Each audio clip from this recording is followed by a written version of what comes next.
Okay, so what's it like to experience scrupulosity? Well, the first thing that comes to mind actually is just how difficult it actually is to convey to somebody who's never experienced it what it's like to go through scrupulosity. And I think a lot of that's because it's hard for an outsider not to see that you're just blowing things out of proportion, okay? Because they're not experiencing it. They're not feeling subjectively what it feels like to go through scrupulosity, and not seeing that the real issue is not just the little trivial thing that you did or didn't do that you think is a mortal sin, but all the accompanying emotions and interior turmoil that you're going through. So I would say, go to the Bible, read Psalm 88. Okay, Psalm 88, in my opinion, just runs through this list of symptoms that are like a perfect description of scrupulosity. I don't know if the psalmist was actually experiencing scrupulosity or not, but it sure looks like it and sounds like it to me. But I can kind of run through like what an ordinary bout of scruples looks like. So basically, you do something, or maybe it's something that you neglect to do, and like 98% of the time, it's something very trivial, very minimal. Oftentimes, it's something that's not even really sinful. And usually at the moment, you don't even think anything of it, okay? And then something happens that triggers it. It might be a few minutes later, a few hours later, a few days later. A lot of times it's something moral, like maybe you hear a sermon, or you watch a video, or you read something, and it gets you thinking, and then you go back and you think, oh, wait a minute. Maybe that was a big deal. Maybe I committed a mortal sin. And then you start to get worried because you think, well, if I committed a mortal sin, then I need to go to confession. I've lost grace. And if I don't, and I die, then I could go to hell. And you start to get kind of worried and nervous about that.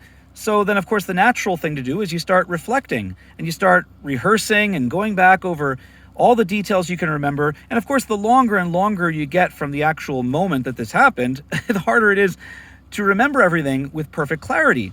So now you're trying to go back into the recesses of your mind and trying to remember all the details as clearly as you can, and you can't.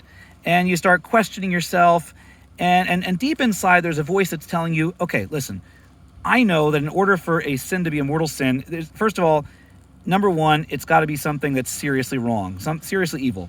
Number two, when I committed it, I had to have full knowledge. I had to know that I was doing something seriously evil. And number three, I had to, with full deliberation, with full free consent, I had to choose to do it. So I had to freely choose to do something that I know at the moment is seriously wrong. And I don't think I did that. But then you start thinking, but, what if I'm wrong? What if I made a mistake? What if I remembered something wrong? What if I'm just proud? What if I just don't want to admit that I may have committed a mortal sin? And so maybe I'm just kind of deceiving myself, tricking myself, so that I start having doubts and think that maybe it's not a mortal sin. And by this time, you're starting to get very emotional. You're starting to get very frustrated, anxious, nervous. There's fear, there's worry. Somebody probably is noticing what you're going through, and they might try to help you. And then that just sometimes makes it worse because they don't understand what you're going through. They might look at it and say, can't you see that this is not a big deal? And you can't. Like, you literally can't, because you feel like you're basically drowning and you're in darkness and you're just surrounded, and you don't know what to do about it. And you start to get morally paralyzed. And so then sometimes you might just get frustrated with that other person and hostile to them. And then, of course, you regret that. And the longer this goes on, the worse and the worse it gets. So then sometimes you're just tempted to say, oh, you know what? Forget it. I'm just going to go to confession and confess it and just be on the safe side. Okay? So you go to confession and you confess it. And then 5 minutes later, you start rehashing all of that. Did I really confess the sin properly? Was I seriously sorry for it? Did I perform the penance the priest gave me properly? All of that. And then it all just starts all over again. Because now, guess what? Now you got a scruple based around going to confession as well.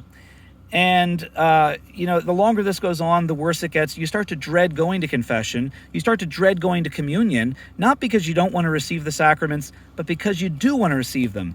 But you start getting worried and nervous that you might not be properly disposed to receive them. And then, of course, if that's the case, then you're not receiving them properly. It's a sacrilege. You commit another mortal sin, and it just gets worse and worse. And the burden on your conscience and the burden on your mind just grows and grows and grows. And the longer this goes on, it takes a toll on you. It starts to take a toll on your body.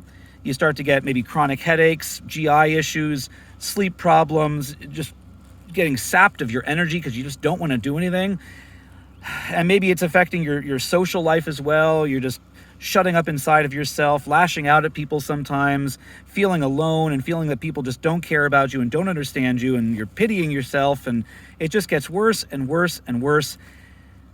And then eventually you start getting depressed. You start getting despondent. You feel like, why even bother trying? And it might even get to the point where you just think like, you know what, I'm just done. I just don't care anymore. I just wish it would all end. And you start getting these suicidal ideations because it is just such a burden for you. You think, all I want to do is love and serve God, and I feel like sin is crouching at the door like a monster, and it just keeps jumping out and attacking me. I go to confession, and within a few days later, sin jumps out at me again and attacks me, and I'm back to stage 1. And you feel just like a Romans 7 Christian. You can just say with St. Paul, I don't understand my own actions. I see that I want to do good, but I do the very thing that I hate. Oh, wretched man that I am, who will deliver me from this body of sin? And then you stop there. You stop there and you don't go on to the next verse. Thanks be to God through Jesus Christ. You don't go on to that next verse and you don't see the solution. You don't see the solution in Jesus Christ, who himself really knows what it's like, really knows what it feels like, who said, my God, why have you forsaken me? And so you stop there, and it goes on, and you feel like you're stuck in a bad dream that just won't end, that you just can't wake up from. And so that's kind of, at least a little bit, what it's like to go through scrupulosity.